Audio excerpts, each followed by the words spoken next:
ایک چیل۔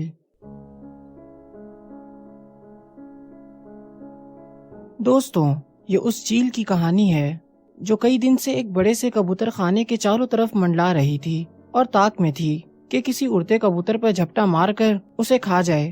لیکن کبوتر بھی بہت پھرتیلے، ہوشیار اور تیز اڑان تھے۔ جب بھی وہ چیل کسی کبوتر کو پکڑنے کی کوشش کرتی، وہ پھرتی سے بچ کر نکل جاتا۔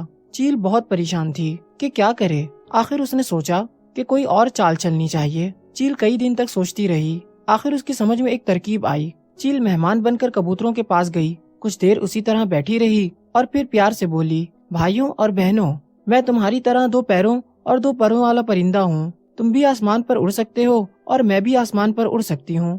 فرق یہ ہے کہ میں بڑی ہوں اور تم چھوٹے ہو، میں طاقتور ہوں اور تم میرے مقابلے میں کمزور ہو، میں دوسروں کا شکار کرتی ہوں، تم نہیں کر سکتے، میں بلی کو حملہ کر کے زخمی کر سکتی ہوں اور اسے اپنی نوکیلی چونچ اور تیز پنجوں سے مار بھی سکتی ہوں، تم یہ نہیں کر سکتے، تم ہر وقت دشمن کی زد میں رہتے ہو۔ میں چاہتی ہوں کہ پوری طرح تمہاری حفاظت کروں تاکہ تم بلی کے خوف سے آزاد ہو کر ہنسی خوشی، آرام اور اطمینان سے رہ سکو۔ آزادی تمہارا پیدائشی حق ہے اور تمہاری آزادی کی حفاظت میرا فرض ہے۔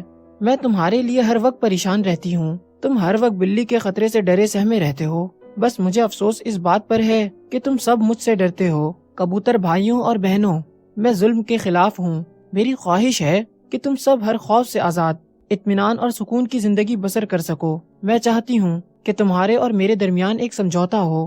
ہم سب عہد کریں کہ ہم مل کر امن کے ساتھ رہیں گے، مل کر دشمن کا مقابلہ کریں گے اور آزادی کی زندگی بسر کریں گے۔ لیکن یہ اسی وقت ہو سکتا ہے جب کہ تم دل و جان سے مجھے اپنا بادشاہ مان لو۔ جب تم مجھے اپنا بادشاہ مان لو گے اور مجھے اختیار دے دو گے تو پھر تمہاری حفاظت اور تمہاری آزادی پوری طرح میری ذمہ داری ہوگی۔ چیل روز کبوتروں کے پاس آتی اور بار بار بڑے پیار اور محبت سے ان باتوں کو دہراتی۔ رفتہ رفتہ کبوتر اس کی اچھی اور میٹھی میٹھی باتوں پر یقین کرنے لگے۔ ایک دن کبوتروں نے آپس میں مشورہ کر کے طے کیا اور اسے اپنا بادشاہ مان لیا۔ تخت نشینی کی بڑی شاندار تقریب ہوئی۔ چیل نے بڑی شان سے حلف اٹھایا اور سب کبوتروں کی آزادی، ان کی حفاظت اور ہر ایک سے انصاف کرنے کی قسم کھائی۔ جواب میں کبوتروں نے پوری طرح حکم ماننے اور بادشاہ چیل سے پوری طرح وفادار رہنے کی قسم کھائی۔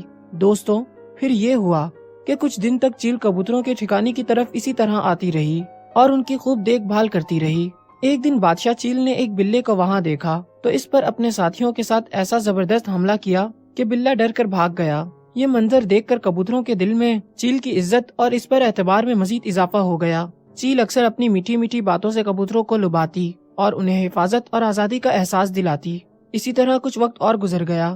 کبوتر اب بغیر ڈرے اس کے پاس چلے جاتے۔ وہ سب چیل کی وجہ سے اپنی آزادی اور حفاظت کے خیال سے بہت خوش اور مطمئن تھے۔ ایک صبح جب کبوتر دانہ چگ رہے تھے تو چیل ان کے پاس آئی۔ وہ کمزور دکھائی دے رہی تھی، معلوم ہوتا تھا جیسے وہ بیمار ہے۔ کچھ دیر وہ چپ چاپ بیٹھی رہی اور پھر شاہانہ آواز میں بولی، کبوتر بھائیوں اور بہنوں، میں تمہاری حکمران ہوں۔ تم نے سوچ سمجھ کر مجھے اپنا بادشاہ بنایا ہے۔